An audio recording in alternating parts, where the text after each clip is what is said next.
What's going on, everyone? Welcome back to another episode of the Primetime Sports Podcast, hosted by Joey Mailari. So tonight is going to be a stacked episode. We obviously have the NFL trade deadline today at 4 o'clock, so a lot to break down there, and I'm going to break down some of the biggest moves. Also have Game 3 of the World Series tonight, and then also some news across the NBA, obviously with Steve Nash, the head coach of the Brooklyn Nets, being fired today, and according to reports, the former Celtics head coach, he's still technically the head coach, he was suspended for the year. There are reports that he is going to be Brooklyn's next head coach, even though he's still under contract with the Celtics. The Celtics have the right to let him go for compensation, or otherwise the Celtics could say, we don't want anything, just take him and take his salary, and the Celtics don't get anything in return. Obviously, we'll see what happens there. It'll be very interesting to see what the Celtics choose to do. Then I'm also going to talk about the Clippers a little bit. There's also some MAC football tonight, so going to break down all of that. I do have some friends coming on. My friend Will, who does his own show. He does a show with his friend Ryan, my friend Ryan, called Manzi and Trost on Wednesday nights from 7 to 8 on WZBC AM Sports Radio. Will be in the studio tonight. And then also our other friend, BK Baller, our quarterback in intramurals, he will also be in the studio as well to talk some Jets, talk some Yankees, and then also talk some Nets since he is a Nets fan. So there's a lot going on there, obviously. So I'm going to start off with the World Series. Tonight is Game 3. Then I'll get into the NFL trade deadline and then also talk about the NBA and a little bit about MAC football. Tonight being the first midweek Mid-American Football Conference game is tonight. I'll break down a little bit of that. So anyways, Game 3 is tonight for the Phillies and the Astros. Starting in a few minutes. I'm going to break down the lineup really quick and then give you guys my predictions, even though when I give predictions, typically it seems like in baseball, the team I'm predicting is going to win doesn't, even though typically the team I'm predicting is going to win is the team I'm a fan of, just because I believe they're going to win, and I'm also a fan of the team. But I won't give a prediction, I guess, but I'll be rooting for the Phillies if you were wondering. So leading off, playing second base is Jose Altuve. Batting second, playing shortstop, Jeremy Pena. He actually is the first shortstop in MLB history to be a rookie and a Gold Glove winner. He won the Gold Glove today, so very impressive. He's hitting second for them. Yordan Alvarez playing left field, batting third. Alex Bregman batting cleanup, playing third base. Batting fifth, Kyle Tucker playing right field. Batting sixth, Yuli Gurriel playing first base. Then they have their DH batting seventh, David Hensley. Batting eighth, Chas McCormick playing center field. And rounding out that lineup is their nine-hitter, the catcher, Martin Maldonado. On the mound for the Astros tonight is Lance McCullers. So far in the postseason, in 2 starts, has a 2.45 ERA and 11 innings pitched with 13 strikeouts and a 1.18 whip. His career in the postseason, very good pitcher in 18 games. 2-2 record with a 2.77 ERA and 68 1/3 innings pitched with 75 strikeouts and a 1.1 whip. Very impressive. And then over the course of the regular season, pitched very well too. 8 appearances, 4.2 record, a 2.27 ERA, 47.2 innings pitched with 50 strikeouts and 1.24 as his whip in the regular season. So very impressive year for McCullers. Obviously, with him being on the mound tonight, the Astros are looking to take the 2-1 series lead in Philadelphia. Tonight, Philadelphia is the home team, so they will be on the field first. Batting leadoff, playing left field for the Phillies is former Red Sox Kyle Schwarber, hitting only .214 in the postseason, but did come up clutch last series against the Padres. Has 3 home runs in the postseason with 6 RBIs, 3 stolen bases, and an .815 OPS. Batting second is Rhys Hoskins, playing first base, batting only .192. But so far in the postseason, he has 5 home runs and a .750 OPS. So he's come up big in some big situations. Both those guys, Schwarber and Hoskins, both came up big against the Padres. Obviously, neither one of those guys hitting great for average right now, but the power is there with each of them hitting some big home runs. Batting third, the catcher, JT Realmuto. After that, batting cleanup is a designated hitter, 2021 NL MVP, Bryce Harper. I think Bryce Harper is the best hitter on the planet. 5 home runs in the postseason, with 11 RBIs, a 1230 OPS, and a 392 batting average. You look at what he's done over his career in the postseason, 283 postseason hitter with 10 home runs, 21 RBIs, 4 stolen bases, and a 971 OPS. Only 30 years old, and is going for his first World Series win. Obviously, he's been in the league for so long, just like Mike Trout, but now he's finding a team that could give him a chance to win the World Series. Obviously, the Nationals had a good team when he was there, ends up leaving, and then they end up winning the World Series. So he just had no luck, obviously, leaving, and then they ended up winning in 2019 over the Astros, actually. But we'll see. Hopefully, I'm rooting for the Phillies to win. Hopefully, Bryce gets his first World Series. Batting fifth, playing right field, is Nick Castellanos, hitting only .220 in the postseason. He has been struggling with a .564 OPS, no home runs, 7 RBIs, but did come up big in some situations in that Padres series. Hopefully, he comes up big tonight. Alec Boone playing third base, batting sixth. Batting seventh is Bryson Stott, the rookie shortstop, batting only .176 in the postseason. Batting 8th is the second baseman, John Segura. And batting 9th, rounding up that lineup, is Brandon Marsh playing center field. On the mound for the Phillies is Ranger Suarez, who's been great in the postseason in 4 appearances with a 1.0 ERA, 1.86, a 1.0 win-loss record, a 1.86 ERA with 9 strikeouts and 9 2/3 innings pitched, with a 1.14 WHIP. Over the regular season this year, he had a 10-7 record in 29 appearances with a 3.65 ERA and 129 strikeouts and 155 1/3 innings pitched. It's really impressive, obviously, considering he wasn't supposed to pitch yesterday. Yesterday on the mound, I believe it was supposed to be Noah Syndergaard. They ended up mixing up the rotation with that game being canceled. And now tomorrow will be game 4. It won't be Noah Syndergaard. It'll be Aaron Nola on the mound for the Phillies. Has a 4.57 ERA in the postseason against Clint Javier for the Astros, who's been pitching well in the postseason. A 1.0 record and a 1.35 ERA in 2 innings pitched. Christian Javier, pitching for that Astros team tomorrow. That'll be at 8:03 p.m. on Fox, as it's tonight, also 8:03 p.m. on Fox. The Phillies are already out to a hot start, getting the first 2 batters of the game out, getting Jose Altuve and Jeremy Pena out, both of them by a line out and a ground out. So pretty quick innings so far for Ranger Suarez. Hopefully the Phillies get a win tonight. As I said, I usually make predictions, and typically those predictions do not always go well. The Phillies are actually undefeated at home right now in the postseason, so that's one thing that plays to their advantage. They're playing at Citizens Bank Park tonight, and they have been undefeated so far in the postseason. So hopefully they get a win tonight. I will be rooting for them and keep you guys updated over the course of the episode what happens there. Also tonight, we have our first MACtion of the year, college football. I'm a big Mid-American Conference football fan. As some of you guys know, I'm a big Kent State, Central Michigan fan, like some other teams too, like Toledo, Akron. Tonight is the first game of MACtion football is tonight. It is Ball State versus Kent State, or Ball State versus Kent State. That's what it is. 13-7 Kent State over Ball State right now. Both teams on the year have been struggling for the most part. Ball State's 4-4. They came in with higher expectations. Kent State 3-5 had a very good year last year. Lost their quarterback Dustin Crum to the NFL. I believe he's a practice squad player with the Chiefs right now.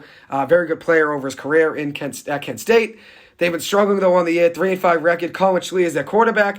Already threw a touchdown in the first quarter to Devontae Walker, and that gave him a 13-0 lead. Now it is 13-7. It was a first quarter score, so a big start to the game for them. So far in the game, he's 7-13, 59 passing yards, a touchdown, no picks, and a 117 passer rating. As a Ball State, their running back, Carson Steele, having a very good year, very good player overall. Has 7 carries of 59 yards and a touchdown already. Also adds a little in the pass game with a catch for 8 yards. I will keep you guys posted on what happens in that game. And then we also have Ohio, who's having a very good year, versus Buffalo, who's also having another good year. Both of those teams being 5-3. The game is at Ohio College, Ohio University, that is. Ohio is the home team there, up 10-0 already in the second quarter. First quarter, 2 minutes to go. Second quarter is on its way. Ohio is on the 4-yard line, so looking to score again. First and goal on the 4. Obviously, I'll keep you guys posted on what happens there. Not too much to talk about in the MACtion. I don't know how many people follow it, but I'm a big MACtion football fan. So anytime I have the chance to talk about the MAC and what's going on there, I usually take advantage and talk about some scores and stuff like that. Carson Steele, that Ball State running back, already having a good game. 7 carries, 59 yards, and a touchdown. So far, right now, Ball State is trailing to Kent State 13-7, as I said, midway through the second quarter with 8 minutes to go, and then Buffalo up 10-0, down 10-0 to Ohio with 2:53 to go in the first quarter. Looks like Buffalo will be trailing by more than 10 after this possession's over, with it being 1st and 4 on the 4-yard line. So now I'm going to talk about the NFL. I'm going to break down some of the biggest trades of the day, some biggest trades of the whole deadline. I'm going to talk about some trades that happened in the past week, so not just trades that happened today, and give my opinions on those. And then I'll talk about the NBA a little bit. Then my friends will be in the studio at 8:30, so we'll be talking probably a ton there. Probably a wide range of things, NBA, NFL, MLB, all of that. So I'll start off the trade deadline talk for the NFL. As I said, was today at 4 o'clock. First trade of the trade deadline I'm going to talk about was the Lions trading their tight end, TJ Hawkinson, to the Minnesota Vikings. Minnesota having a very good year, 6-1 record. They made this deal, though, because their starting tight end, Irv Smith, suffered a high ankle sprain on Sunday, and from the looks of it, he will be out 8 to 10 weeks. That's a big loss, obviously, and I think they saw we're winning right now. We have a really good team. We're 6-1 on the year, averaging 24.7 points per game, which is 9th in the NFL. 345.7 yards per game in offense, which is 15th in the NFL. we really can't lose our starting tight end, even though really that offense for the most part, they give the ball a lot to star receiver Justin Jefferson, who's an absolute superstar, Adam Thielen, Dalvin Cook, obviously Kirk Cousins, finds ways to get them the ball. Cousins having a very good year as well. But I think they saw Irv Smith being down 8 weeks, and they said, we can't lose a starting tight end. They went to get Hawkinson, who's having a very good year for the Lions. They traded a draft pick in 2023, a second-round pick, and then a 2024 third-round pick to Detroit for Hawkinson. And then the Lions traded back Hawkinson, a fourth-round pick in 2023, and a 2024 conditional fourth-round pick. So overall, Minnesota is getting Hawkinson, a 2023 fourth-round pick, and a 2024 conditional fourth-round pick from the Lions for a 2023 second-round pick from Detroit. And then, or Minnesota's trading a second-round pick in 2023 to Detroit and a 2024 third-round pick for TJ Hawkinson with those other 2 draft picks. The Lions right now are in rebuild mode, obviously having a tough year being 1-6. I do like their coach, Dan Campbell. Seems like he brings a lot of energy, obviously, but things are not working out for that team right now. They have been struggling, as you can tell. But their record 1-6, I mean, they put up some points on offense. They're averaging 24.7 points per game, which is 9th best in the NFL, with 394.9 yards per game, which is 4th best in the NFL, with 258 passing yards per game, which is 7th best in the NFL on average. So their offense isn't the problem. It's really their defense. If you look at it, they're giving up 421 yards per game, which is 32nd in the NFL, so dead last, and then giving up 154 rushing yards per game, which is 30th in the NFL, so 3rd to last, and then 27th in the NFL in passing yards per game, 266.4 yards per game allowed. Points overall, though, they're giving up 32 points per game, which is the worst in the NFL at 32nd. So obviously they saw with 1-6, we're not going to make a run, especially with the division being really the Vikings for the most part being 6-1, and then obviously the Bears are somehow having a good year, finding ways to win games. We'll talk about the Bears in a second. They made a trade at the trade deadline. They are now 3-5 in the year after beating the Patriots on Monday Night Football, and then also had a win this past week, or a loss this past week against the Cowboys, but now they are 3-5 on the year. Tough loss to the Cowboys, 49-29 on Sunday. But anyways, not a bad trade for that Lions team, obviously with them being a rebuilding team. Obviously, they don't really have much to play for right now. And then for the Vikings, they're getting a 1-year rental in TJ Hawkinson, but they are 6-1, and now they give themselves a chance to have another weapon at the receiver position, obviously being a tight end, but Hawkinson has great hands. You're giving Kirk Cousins another option to throw to in the pass game, so just another receiver for him to find downfield. Next up, pass rusher Robert Quinn was traded from the Bears to the Eagles for a 4th-round pick. The Eagles are having a great year. Obviously, there's not too much you can say about the Eagles that are negatives.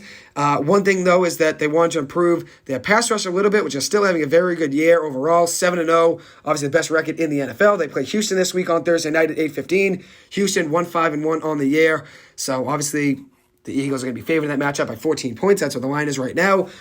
One thing the Eagles wanted to improve upon was sacks, and that's the one thing I guess you would talk about that they could have maybe improved upon. Even then, I mean, they still have a good team overall. But one thing about them is they're scoring a lot of points. They are 3rd in the NFL in points per game with 28 points per game, giving up 16.9 points per game, which is 4th best in the NFL. Scoring, as I said, 28 points per game with 395 yards of offense per game, which is 3rd best in the NFL. And then giving up only 298 yards per game, which is 3rd best in the NFL. But they must have saw a pass rush as a need if you're trading a 4th-round pick for Robert Quinn. I do like Robert Quinn a lot, coming off a really good year last year for the Bears. The Bears also traded their best player overall, their linebacker, Roquan Smith, who they drafted in the 1st round out of Georgia. I believe it was in 2018. He was traded to Baltimore for a 2nd and a 5th-round pick. Obviously, the Bears are rebuilding, even though they are 3-5. 3 wins is probably more than most people had them winning this year at this point. People probably had them at 4-13 on the year. They already got 3 wins. Roquan Smith having a very good year. Can disrupt the game. Pass rushing wise, in the run game, obviously defense, overall pass defense. He's a very good player, very sound defender. And that Ravens team was lacking in the linebacking crew, obviously with some injuries to some key players. And now they get Roquan Smith, who's one of the best linebackers in the NFL. The Panthers traded running back Christian McCaffrey from Carolina to San Francisco about a week or so ago now for a 2nd, 3rd, 4th, and a 5th-round pick. So 4 draft picks, a 2nd, a 3rd, a 4th, and a 5th. But it seems to have worked out for both teams. For the Panthers, they had a great game out of Dante Foreman this past week, who is a backup running back with McCaffrey. Excuse me, and then also Chuba Hubbard was also the running back there as well. But it seems like their lead guy is Dante Foreman, who had a great game this past week. 26 carries, 118 yards, and 3 rushing touchdowns. Also added a little bit In the pass blocking game, too, he got a little bit involved, helped P.J. Walker a little bit on one of his passing touchdowns to DJ Moore. DJ Moore had a great game, 6 catches, 152 yards, and a touchdown. Foreman, as I said, 118 yards on the ground, 3 touchdowns. So that trade's worked out for both teams, I guess. I thought the trade was a little bit too much for the Niners, since I thought they already had good running backs with Jeff Wilson being there, and then obviously Elijah Mitchell coming back in the next couple of weeks. But at the end of the day, they made that deal a second, third, and a fourth, and a fifth. But now if you look at it, McCaffrey had probably the best game of his career this past weekend. 94 rushing yards and a rushing touchdown with 8 receptions for 55 yards and a 9-yard reception touchdown. And then also had a 34-yard passing touchdown to Brandon Ayuk. So he had a passing, rushing, and a receiving touchdown. He's now the 4th player since 1970, since the 1970 merger, with a passing touchdown, rushing touchdown, and a touchdown reception in the same game, joining Walter Payton, the Hall of Fame running back, LaDainian Tomlinson, and David Patton. So a very impressive week for McCaffrey. The Falcons, in a crazy deal, very sudden and surprising deal, traded their wide receiver Calvin Ridley, who was suspended for the entire 2022 season for gambling, which he did last year in a game against the Jacksonville Jaguars, was betting on the Falcons when he was taking time off for mental health. Now he's traded to Jacksonville. So very interesting. He's betting against Jacksonville for his former team. He's betting for the Falcons to win that game. So now he's going from his former team to his current team, betting for his former team against his current team. Now he's on the Jacksonville Jaguars. I said they ended up making a trade for him today, and even though he's suspended for the rest of the year, he's 1 year left on his deal at $11.12 million next year, which is a steal considering every receiver in the NFL is making over $20 million. They traded 2 picks for him. So Jacksonville ended up giving up a 2023 fifth rounder that could be a 6th rounder, and then also a 2024 second round pick that could also be a 3rd or 4th. So in value overall, they traded 2 picks that max out at a 5th rounder and a 2nd rounder for 1 year of Calvin Ridley for next year. The 49ers traded running back Jeff Wilson Jr. to the Miami Dolphins for a 5th round pick in 2023. Not a bad deal for that Dolphins team, especially considering they have a very good team, a good offense. They have been struggling a little bit in the rushing game, and that's one thing they obviously want to go for is depth. They are 5-3 on the year. They face the Bears this week in Chicago on Sunday. The Bears right now are underdogs by 5 points. One thing about the Dolphins, they're scoring 22 points per game, which is 16th best in the NFL, but they have the 7th best total yards per game, 381 yards per game overall, with 293 pass yards per game. But the difference is their rushing game. Their pass rush, their defense, their secondary, all very good. Obviously, overall, allowing 24 points per game, which is 24th in the NFL, 22nd in the NFL, so not the best. But they're scoring points, as I said, 22 points per game, which is about middle of the pack, 16th in the NFL. But the one thing I think they saw is, okay, we're 7th best in the NFL in offensive yards per game at 381. We are 3rd best in pass yards per game with 293. But we are 28th in the NFL in rushing offense per game at 88.1 rushing yards per game. So I think they saw that and said, let's try to go make a move. Let's get a running back like Jeff Wilson, who's fallen in the depth chart now, obviously Christian McCaffrey being the starting back there, and they also have a couple other backs there, including Elijah Mitchell, who will be back this next week. And Miami makes a deal, obviously being 28th in the NFL in rushing yards per game. They make a deal for a running back who's been pretty good as a backup, and then also has been good as a starter as well. So not a bad deal for them. They also made a move for Denver Broncos pass rusher Bradley Chubb, former NC State great pass rusher, former 5th overall pick in the 2018 NFL Draft, for a 2023 first-round pick, which is owned by San Francisco, a 2024 fourth-round pick, and then also running back Chase Edmonds will be traded from Miami to Denver in that deal. So now Denver gets another running back in that backfield. Obviously, now a heavy backfield with Javonte Williams being out for the year. That was a big loss, but they have Melvin Gordon there, Mike Boone. They also have now Chase Edmonds, and then also Latavius Murray. So they have Latavius Murray, Chase Edmonds, Mike Boone, and Melvin Gordon. So that's a stacked room right there for running backs. Latavius Murray is the one guy I started to forget about there, and I was trying to remember who it was. It is Latavius Murray. So they have 4 running backs there, end up giving up a 2023 first-round pick, which is owned by San Francisco, a 4th round of 2024, and running back Chase Edmonds is what that Miami Dolphins team gave up to land premier pass rusher Bradley Chubb. The Rams offered 2 first-round picks for Carolina Panthers pass rusher Brian Burns, but Carolina declined the offer. If I was the Panthers, I would accept that offer, especially considering the Panthers are going nowhere this year. Carolina is going nowhere this year. I would accept that offer if I was the Panthers all day. They end up declining that offer, and now, if you look at it, the Panthers not having a very good year. Although, considering how bad that division is, I mean, they can compete in that division with how bad the division is, which is crazy to say. I mean, people came to the NFC East for years. Everyone in the NFC East is over 500. The Eagles are 7-0. The Cowboys are 6-2. The Giants are 6-2. And Washington is 4-4. So if you combine that all up, that's 23-8 is the combined record in the NFC East. So very impressive year for the NFC East. As for the AFC, though, or the NFC South it is, the Panthers are 2-6. Probably a couple games out, but I would be in full rebuild mode. I would have taken those 2 first-round picks that the Rams offered for the pass rusher, Brian Burns. Brian Burns having a good year for them, but at the end of the day, what's the point of having Brian Burns when you're going to be rebuilding for the next couple of years? Brian Burns having a very good year, 36 total tackles, 15 assisted tackles, 21 solo tackles, 8 tackles for loss, 5 sacks, 9 quarterback hits, and a pass defended in 8 games played. It's a very good year for him. But if you look at it, why not make that move? I don't know why you wouldn't make that move. At the end of the day, I think what that Panthers team saw was, we're going to try to build around this kind of defense. But this team is not built to win. You do not have a quarterback. You have 2 quarterbacks that were first-round picks in 2018, the first and third overall picks, and Baker Mayfield, who was drafted by Cleveland, and then Sam Darnold drafted by the Jets. Neither one of those guys are the answer, and neither one of those guys are getting a chance to play now with P.J. Walker being the starting quarterback.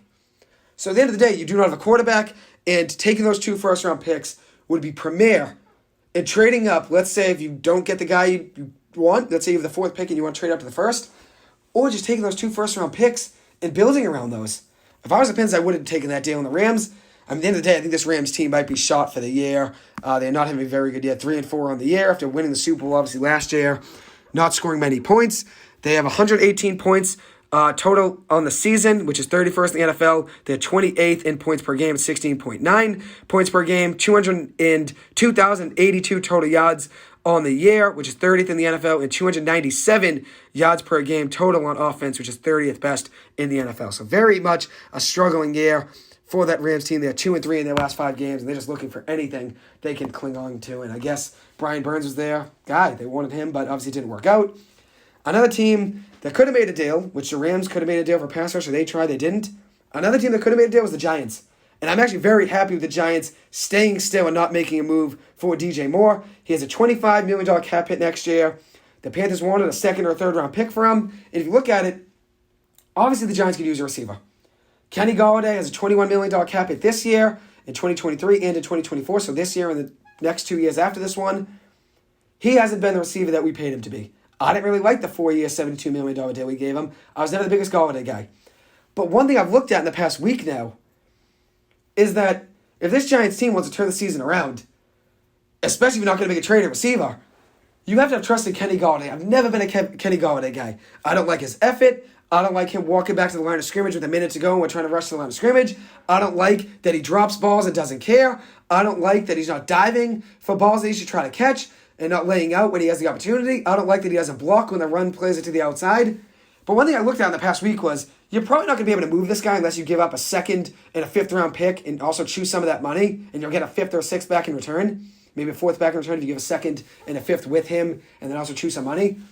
So at the end of the day, he's probably stuck as a Giant for at least this year and maybe another one. And then maybe that last year you could try to offload some of that money and maybe chew half of it and take $10.5 million of it and maybe trade his 4th year of that deal to another team. So I looked at it and said, okay, the Giants really, honestly, the best chance they have is if Kenny Golladay can just give them half the production that he used to have.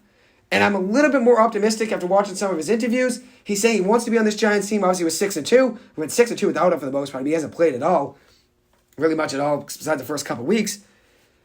And I think the Giants realize we're not going to be able to move this guy. We're already giving him $21 million this year and the next 2 years. Why trade for a guy like DJ Moore, give him a 2nd or 3rd round pick when he's getting a $25 million cap hit next year? Same thing with Brandon Cooks.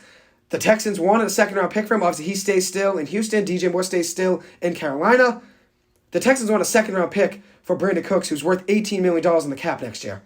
Too much for the Giants. I'm happy with them staying still at the receiver position. Obviously, they could use a receiver, but I have trust in Darius Slayton. I have trust in Wan'Dale Robinson, and I have trust in Kenny Golladay at least a little bit to give him maybe 5 catches or 50 yards per game. And I wouldn't have said that at the beginning of this year.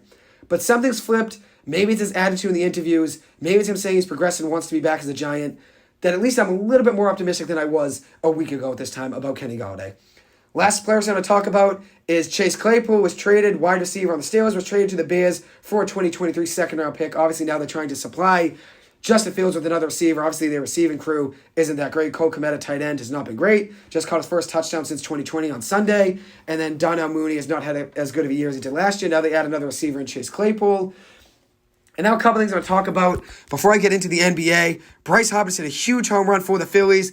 Put them up 2-0 in the second inning, or at the end of the first inning it was. Now it is the top of the second inning. Bryce Harper, huge home run. Scored Kyle Schwarber on the play, his 6th home run in the postseason to right center field. On the first pitch of the at-bat, now already the Phillies are up 2-0 going into the top of the second inning. Schwarber got on, lead off with a walk. Then Hoskins and Realmuto got out, and then Bryce Harper, the DH, batted cleanup for that Phillies team, gets up, hits a big home run. Now the Phillies are up 2-0 in the top of the second inning. Ranger Suarez in the first inning, no hits, no walks with a strikeout. Asteroid Lance McCullers gave up a hit, which was that home run in 1 innings pitched so far, giving up 2 earned runs with a strikeout and a walk, now raising his postseason ERA to a 3.75 ERA overall. Another thing I want to talk about now is the MAC. As I said, I'm going to keep updating you guys on what happens there. Ball State now takes the lead over Kent State 14-13. And then one other thing I'm going to mention is Ohio is up over Buffalo 17-3. So now I have my friend coming into studio, my buddy Will Manzi, who now I've been friends with now. We're going on to 4 years. I've been friends with him since a summer program we did at BCE, which is the Boston College Experience. I've been friends with him now for 4 years, 3.5 years so far. By June, it'll be 4 years. We bonded over football, bonded over the NFL, the Celtics, everything in between. No one else I want to run the court with in basketball besides Will. There's just something about being out there again alongside him on the court. We both bring some fire on the football field, but there's something different about basketball. I know he's got my back, I got his always, and it's always special playing alongside him. As I said, he has his own show. I opened the show talking about you, and I said you have your own show, Manzi and Trost, Tuesday nights, or Wednesday nights, that is, from 7 to 8 o'clock on WZBC AM Sports Radio with one of our buddies, Ryan Trost. It's a great show. You guys should check that out. Wednesday night, 7 to 8. Here he is, Will Manzi in the studio, sports icon. How are we doing, Will? Oh, buddy, that was a hell of an introduction. I'm not sure I deserve such kind words, buddy. But I just want to say thanks for having me. I know, like you said, I do the show on Wednesdays, but it's nice to come into the studio at any time and just talk sports. Yeah, like you said, we've been friends for 4 years. 4 years now. 4 years. Isn't that interesting? Flown by. I feel like sadly, I didn't see you for like a year and a half. A year and a half in there. Sophomore year I was home. Yeah. But sophomore year I was home, and obviously was sent home freshman year. And Will was my freshman year roommate. Fun fact there, Keith South. Keith South. We had a lot of fun. Remember that first night we were in? Yeah, we did have a journey our first night, actually. We walked down the main road off Newton campus. Yes, we were looking for somewhere to eat, walking down, what street was that? I can't remember the name of it either. We were walking down a street, trying to find some food, wherever we were walking towards. We should have went towards Newton Center. Probably would have been more food went that the wrong way. Went the wrong way. Went the wrong way. End up walking down a road there, which ends up. We were walking towards the highway there, coming off the expressway, and we were looking for somewhere to eat. There was nothing to eat, obviously, and walked by whatever it was, a coyote or a deer or something. We had a journey. Weird. We should have just, looking back, I don't know why we didn't look at Google Maps order first. Food. We just order food. Right, I think we ended up ordering Papa John's. We did.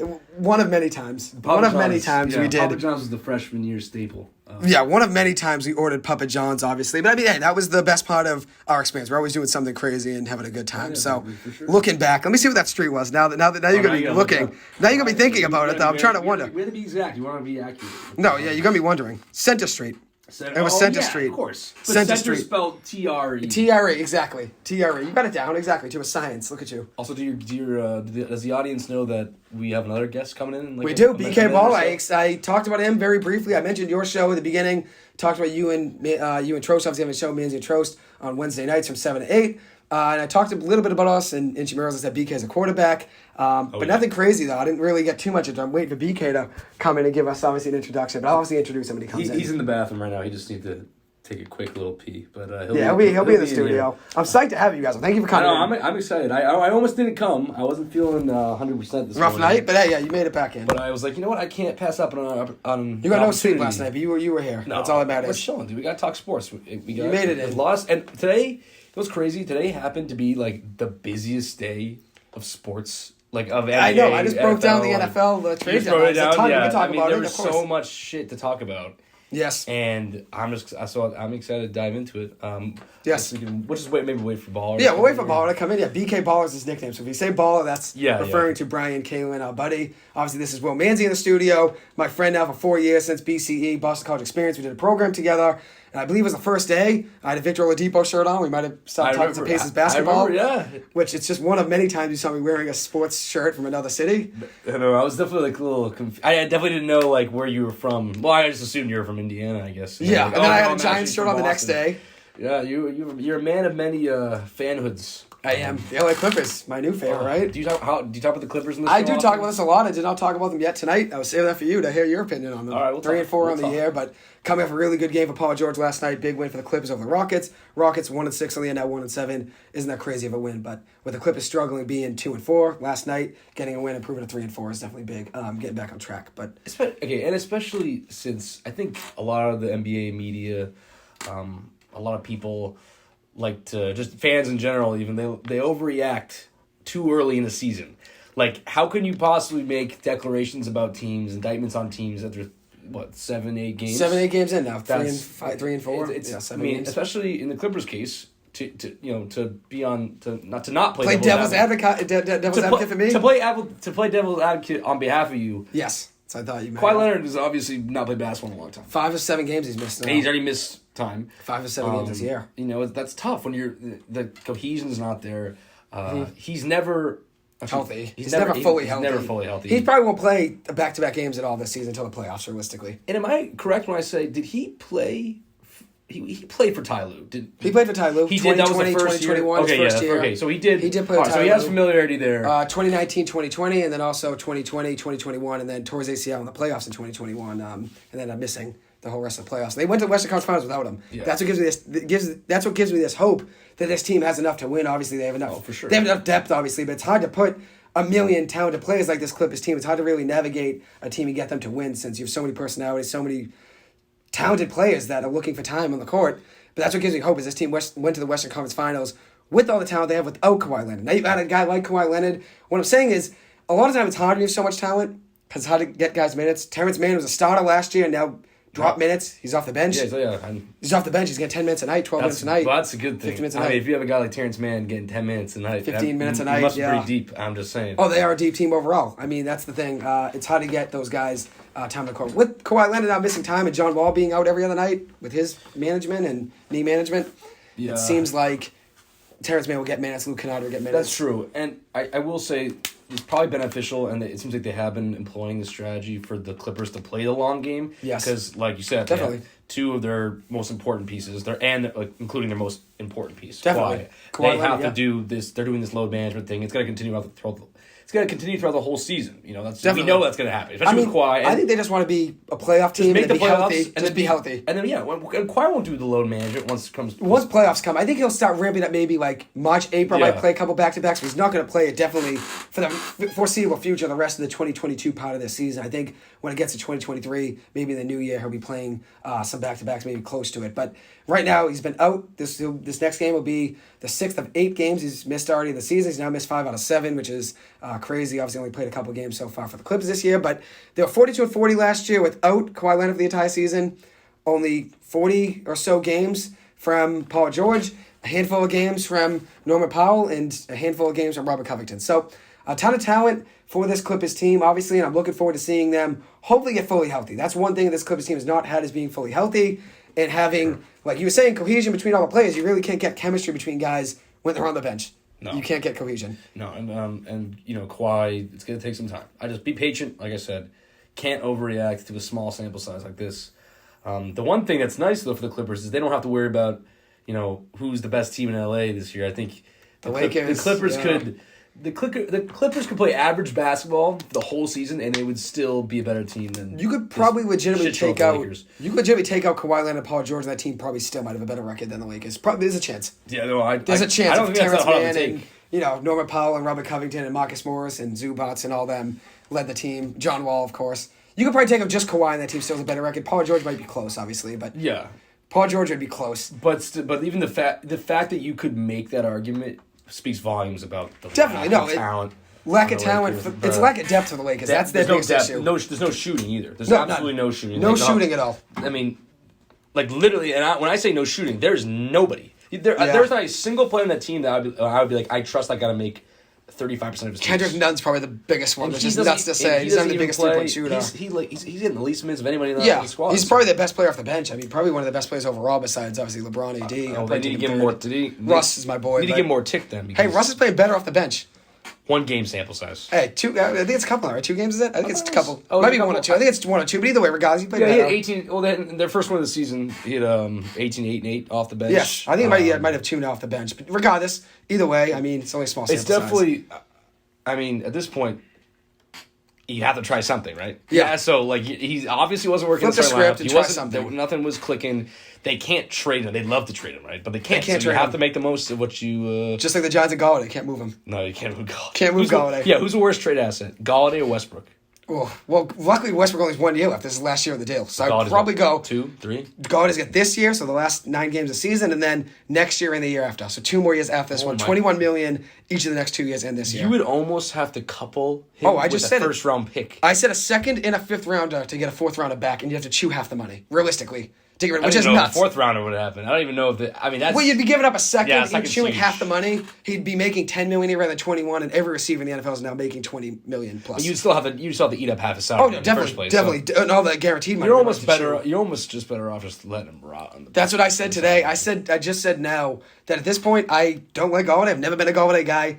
My opinion of him has changed over the last weeks. I think I realized we're not going to be able to move him. Might as well root for him to do something and give us 5 or 50 There a you go. game. That's a positive outlook right there. Why not? I appreciate it. You, the Giants fans, appreciate you. I'm happy to hear feeling that that. way. Because you gotta Hey. ride with what you got. As a Giants fan, just like being a Jets fan, now we have BK Ball in the studio, Brian Kaelin, our quarterback from Intramurals, in the studio. He's the anchor of our basketball team in the paint, our center, absolutely clutch player on the field, on the court, both of those being basketball and football. One of our best players in both of those. We really depended on him heavily in this football season. Oh, yeah. Great on defense as well. Just he gives us everything he can on both ends in football and basketball. He's now in the studio. He's a big Nets guy, big Jets guy, big Yankees guy as well. So we have a lot to talk about tonight. Obviously with the Jets and the Nets. There's obviously news there. Obviously, the Jets have a very good season. The Nets now obviously firing Steve Nash today, which I didn't mention. I'm saving that for you. And then obviously the Yankees. I'm ready. Hey, So I BK appreciate Balla, that introduction. how are you doing? Thank you for coming to the studio. I'm doing great. Like I said, I appreciate that introduction, Joey. I'm happy to be on the show, and I can't wait to bring my takes. A lot of takes going on. I mean, especially Hot Brooklyn. takes. Whoa. Brooklyn. Hot takes. Yeah. Why don't we start off? We'll start off with the Brooklyn Nets. Obviously, fire Steve Nash today. Now there's reports Ime Udoka could be it. Yeah, we'll start off with Steve Nash. How do you feel about Steve Nash with him being fired? Then we'll get into Udoka. So, I mean, he hasn't been the right fit for this team. I mean, if you look at 2 years ago, with Harden, I mean, no one's going to fail with Harden, Kyrie, and KD. He somehow found a way. Injuries killed them, and they would have won the championship otherwise. So, You said a lot. Would have, that's could have, tough. should have about them. He struggled a little bit with the depth too and putting guys in at the right time, stuff like that. And I agree. And then the whole dysfunction of last year stemmed a lot from Kyrie. Things weren't working out. And then with the Harden, too. People forget about Harden. I mean, that was quit. Nash's fault. That's all on Harden. Yeah, he was a little. And then we got Simmons now. Nothing's Head really case. meshing, and the guys just don't like him. Honestly, I didn't love him as a coach. He didn't bring any intensity. I was more of like a Kenny Atkinson fan from the start. But it's there's that culture problem. You look at a basketball team and you want there to be culture. You want there to be good. You look for offense in this NBA. Definitely. and That's what the you NBA is just all have about. KD posting up with a double team every play. You gotta say, what is this coach doing? But at the same time, you do have to consider all that dysfunction, and you really can't blame him for the terrible job. You can't. No, Yeah. I'm glad to hear you say that. He can't be the scapegoat in this situation. I think he was honestly. They should never have hired him in the first place. Whenever you hire a guy, I don't care that he played whatever many years in the NBA and he's a Hall of Famer for sure, one of the smartest players we've had, great point guard. He had no head coaching experience, none, right? None coming nothing. in. Nothing. And there's this assumption I feel like from NBA front offices across the league that like people who were like point guards during their career like automatically become good coaches, and sometimes it's just not the case. He clearly doesn't have it, and I also can kind of give you some credit for acknowledging, hey, there was dysfunction within the team that he couldn't control. I mean, those guys are a lot of head cases. That's over unfair. there. It's unfair to say he only did a terrible job. No, yeah. Look at last year. Kyrie was barely on the court, And all those losses were because the team just never got to play together. You know, They only got 17 games, right? We got to the playoffs. It was 17 like, games out of those 3, Harden, Kyrie, and KD together. Ever. that's And brutal. all those games were insanely great. So I just wish that worked out. I mean, But Could overall, have been, right? Yeah. overall, I mean, he actually had a very good record. I saw today actually the highest win percentage for a Brooklyn Nets coach ever with a minimum of 75 games, 584 win percentage. There you go. Yeah, well, Defend that, huh? You know what? A lot of people. But here's the thing, though. A lot of people talent, break though. records on A that. lot of talent, though. I mean, a lot of us could probably maybe coach that team to at least maybe 94-67, not a bad record. You know, over his tenure there, only won one playoff round. Though. That's where the difference is. Yeah. One playoff round with KD, Kyrie. Yeah. That's the difference Only right had 2 there. shots. One And round the this one- past year, was it right? Yeah. And the one playoff round he Got did swept by when the Celtics, he had a healthy squad. I'm going to keep reiterating that. I'm sorry. Yeah, because you guys won Two of one the in best 2021, and then a couple guys went down, right? Harden was a little banged 2 of our up. best players were injured in that second series. Was it? No, it wasn't Harden. It was Kyrie went down. Third best Kyrie player, went actually. down. Kyrie Harden went was down. not really 100%. Yes, Harden He was was banged up. 40%. Yeah, he wasn't even. He was playing though, right, for a couple of the games at least. He yeah. played. He 5 wasn't. through 7. It was a hamstring injury with him, maybe. It was really just KD. It was. Really just KD was the team. Only KD. And that's why Steve Nash would hug him after games. 'Cause And- that's all he had. And even despite all the injuries, and despite there were some chemistry issues as well. Like Harden just joined the team, you know, whatever. Like during the season, so you don't have full offseason to kind of mesh. Definitely. Despite all that, if KD's foot was not on the line on that 3-point shot versus the Bucks, they're NBA champions. Probably. Yeah. Yeah, that was that tied the You game. guys They would would beat have the won the Suns? game. They You wouldn't guys would have have- beat the Suns. They wouldn't I have believe had that. Kyrie, but I don't think that would have made the difference. So. If that Bucks team. I mean, Kevin Durant was so locked into that series. He could have Oh my won it. God. He I mean, was if you locked look in. at game 2, we wiped him out. Yeah. You know? Yeah. It's You've tough. But I will say, I mean, for the people who are listening, BK Baller brings this up all the time. Like he's like living in 2020 still. Like was it 2021? 2021. Yeah, you gotta get that out of your head. Like it's over. You gotta move on. I You've been respect sitting it. there and I've been upset about this for too long. It's time to move on. Calling it out. I respect it though, because I always stay with my takes for years. You guys know Daniel There's Jones. no I've stayed take. with. He's just upset. I stayed living in the past of some of those things. Though people criticize Daniel Jones, and I talked about his rookie year a lot. Rightfully so I stayed so. with that. But I stayed for now 3 or 4 years with the Yeah. promise of the rookie year. So I and agree. now obviously you won't see KD, Kyrie, and Kyrie and Harden. You never see those 3 together again. But you Nope. live with the what could have been. I respect that. With Daniel Jones, that was different. Obviously now he turned his year around, his season around, and obviously now he's a chance. But you never see those 3 Yeah, guys it's together. true. So that's the hard Sure. thing. It It's is. different for me and you. Even though we both lived in the past of the rookie year and 2021, you never get to see those guys. Sometimes you have to. You can't help Back yourself. together. It's almost subconscious. It was The so only great, shot I've and ever yeah, had. it's literally the only thing you had, so you hold on to it. I get it. I mean- I don't get it because I had so many great moments. It was Yeah, he's in and out As a rubbing in the sports fan, face. sorry. As a Patriots fan. Nice healthy team last year. okay. But I think it's a roller coaster around the whole Nets. I don't think it's just Steve Nash. Obviously, the whole vaccination situation with Kyrie. Obviously, Kyrie now in the past week has had some anti-Semitic issues. Yeah. Harden obviously didn't want to play last year. Ben Simmons sitting out last year in the playoffs, even though he could have come back and then had another injury, a setback. That was now this crazy. year I as forgot well. about that. KD wanted to be traded. Obviously, didn't like the GM Sean Marks. Didn't like the head coach and Steve Nash. I mean, it's just such a roller coaster and just such a dumpster fire. It's not even just Nash. I don't think it was just him. Too many personalities in the locker room, which that happens, especially in the NBA. A lot of divas in the NBA having in the locker room. It's tough to have Kyrie, KD, both those guys in the same locker room. The one thing with KD that I don't understand is if you said something online about Kevin Durant, he will always reply if you say love something. it. That's I I love understand there's a fire, but there's just too much personalities in that locker room. Obviously, Kyrie we know is a head case, but Kevin Durant, if he could just keep his composure a little bit more, maybe that locker room would mesh a little bit better. Because him and I Kyrie agree. both running their mouth, one online, and then Kyrie, just in general. Ugh. It's a mess. It's a total mess. It is. No, it's totally a mess, and it's taken me a long time to accept it. But hey, they still have a good I team. acknowledge. 2-5 record start of the year, but they still have a good team. We were just We're talking. It's fine. early. It's Yeah, early in the year. It's early in the year. But speaking of that, though, being early in the year, Kyrie has no points at half against the Bulls. Well, we were actually just watching 0 points. I didn't get to watch. I just saw the stat line. We were watching the first quarter. And 0 of 3. We were watching the Bulls. the pregame. Because Trost is a big Bulls guy. He wasn't watching. He was doing homework. Yeah, he doesn't. Gotcha. He doesn't watch the Bulls doesn't games. do it. But we were listening to Kenny, Chuck, and Shaq. The pregame, great. To kind of talk about the whole Kyrie situation, and they were really calling him out. Chuck thinks that he should have been suspended by the league. Shaq called Kyrie like an idiot, and he hates that he has to speak for him. Ernie was pretty animated about it. So I think people are mostly on the side of, yeah, Kyrie screwed up here. He needs to take These are some sanctions. He needs accountability. There needs to be accountability, and he needs to be like suspended to some degree. BK, can you admit now? Can you please now admit, because you've struggled to do this, that Kyrie is a bad person. Well, I agree now. But however, when you brought that argument to me last year, I think the whole COVID situation wasn't fair to him. And I think, okay, well, let's save our opinions about everything. Okay, fine. But I just don't think that situation was fair to him. It was so inconsistent a lot of games with the cities. Like, if he played in Oklahoma City, he would have played every game. All right? So, like, I don't know. But don't you need to take that into account? That's a little unfair to him.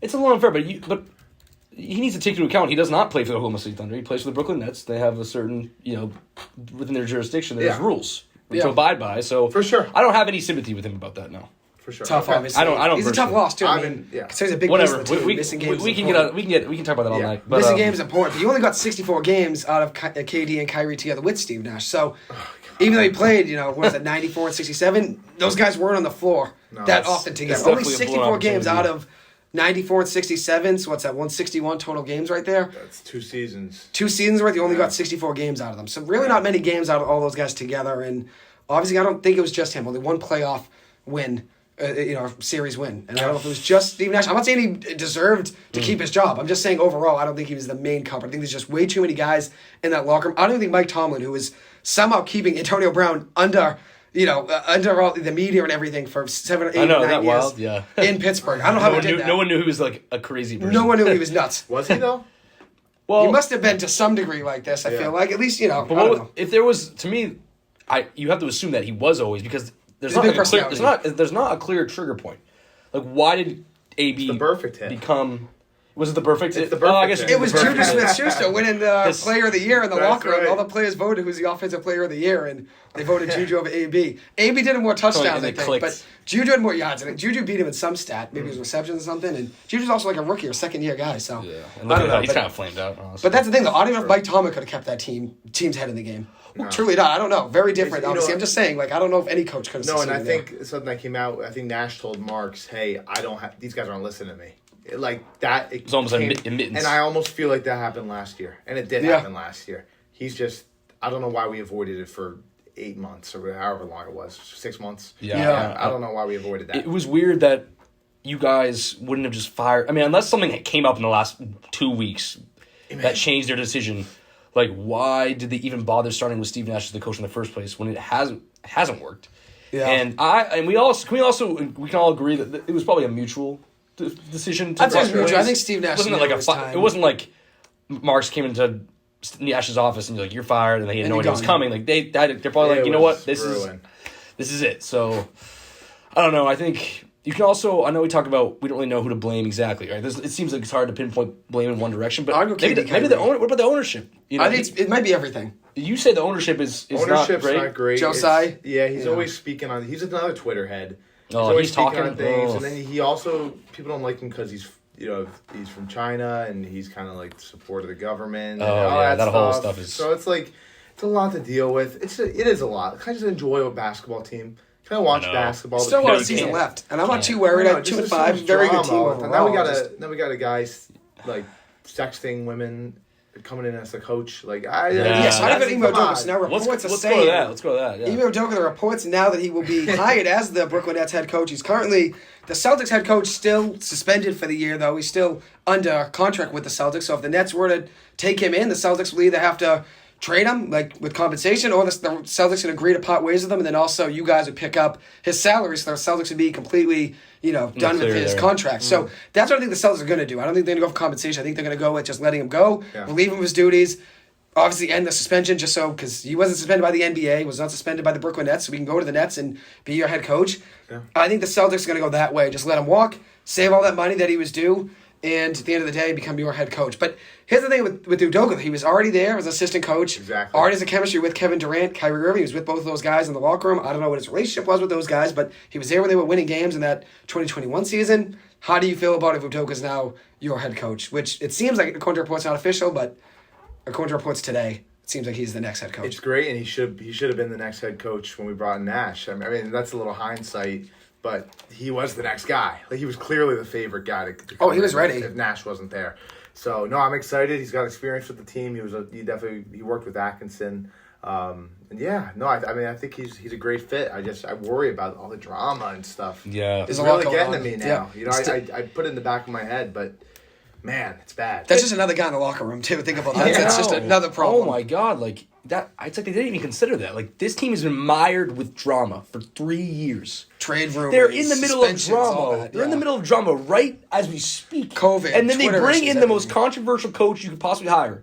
And I think- get it; he's a great coach, but it's just. It's I mean, a little 51 bit of a 31 weird move. one season with the Celtics, and also lost the Warriors in Game 6 in the NBA Finals. Maybe the Nets are just saying, I don't even care about all that. True. We're going to take them and try to win games. But at the end of the day, I don't think that's right from a human perspective. But I at the end of agree. the day, maybe they're thinking we're going to win games with them, so we'll take in all of the extra criticisms. We already have so much. Yeah. I don't agree with that idea. I think at the end of the day, whatever he did should be suspended for. Maybe they never really put out what the whole details were, and who knows what it was at the end of the day. But maybe the Nets were just saying, we'll take all that extra criticism and attention, and he was 51-31 with the Celtics. Now, KD and Kyrie have a good relationship with them. If they do, if they don't, who knows? But they probably do if he's going to be the next head coach. He probably went to And, Durant. he was also Team USA assistant. Yes, exactly. So there's other connections there. And Patty Mills, obviously, and him, Yeah, all we're that going at it a stuff. little bit of the Celtics versus the Nets before, Yep, and now yep. we'll be with Patty Mills. I mean, And I do want to point out, I think where this all started, all this drama, it started with the firing of Kenny Atkinson. And it gave Kyrie and KD that control that we've seen for the last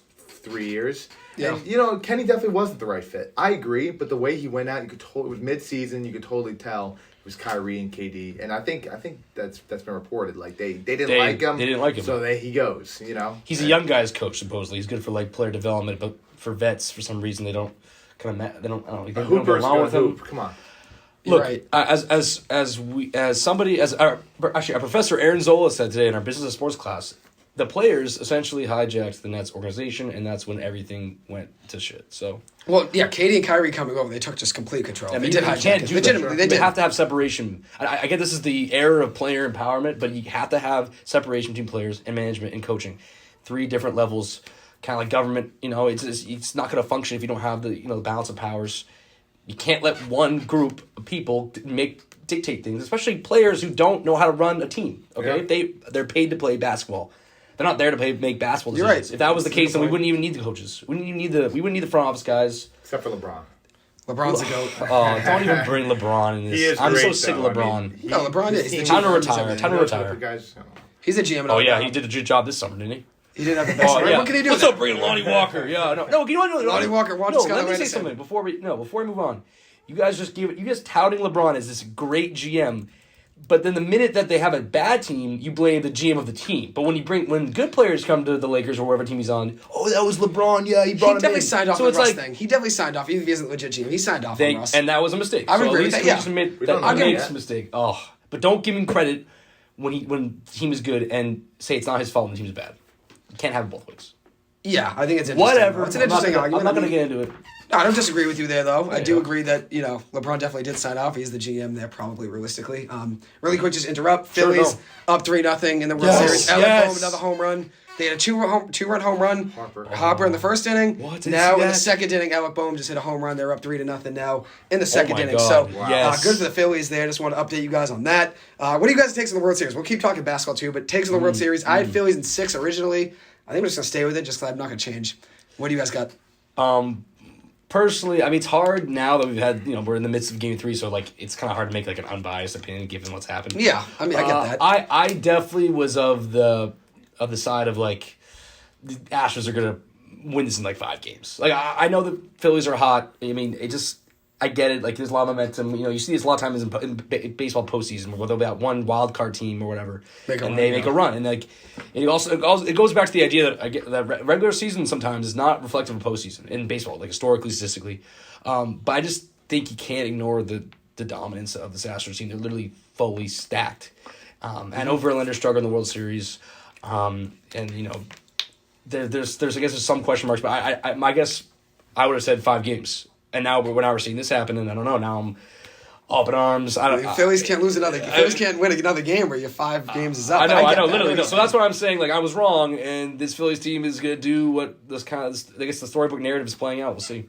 Yeah, I mean, I had the Astros in 4. And that might be biased just because I watched my Yankees get absolutely obliterated by them. Destroyed. Which we can talk about the Yankees too. Destroyed. That'd be interesting. Yeah, we can talk about that but for a second. they were so dominant. And, even the Mariners, they came off a great wild card series, big comeback, and they had a lot of energy. And that first game extinguished it They had that. the lead That's and a just team blew that it. can kill the good feelings, the good vibes. Take all the momentum away from you. You gain momentum. That was a devastating. So that's why I thought that this Phillies, they're just going to come in that first game, and in the first game the Phillies came back and won, and it's a different series after that. I mean, if the Astros won that game one, I think we'd be looking at. And they were literally on the brink of winning the game one. They're up 5-0 in the third. And it's like, oh, here we go again, right? You're like, okay, Verlander's actually going to pitch well, and freaking Nola was stinking it up, and then, oh my God. I had the Phillies winning in 6 games. Mainly, my grandfather was a Phillies fan, so I like the Phillies for that. Okay. But secondly, I just saw something different with this team. Similar to the Giants teams that won the Super Bowls. Yeah. There was something different with this team. Well, here's the thing, though. I want to say this, though. They were underdogs in every single series they were in. Against the Cardinals, underdogs. And then, obviously, beat the Padres, were underdogs. And then, obviously, now being in the World Series. Being in the Braves. Braves, exactly. Yeah, I forgot a series. You're right. So Braves as well. So Braves, Padres, Cardinals. Underdogs in all 3 of those. Mm-hmm. And now playing the Astros. Another team, underdogs. Most people had the Astros winning whatever it was, 4, 5, 6 games.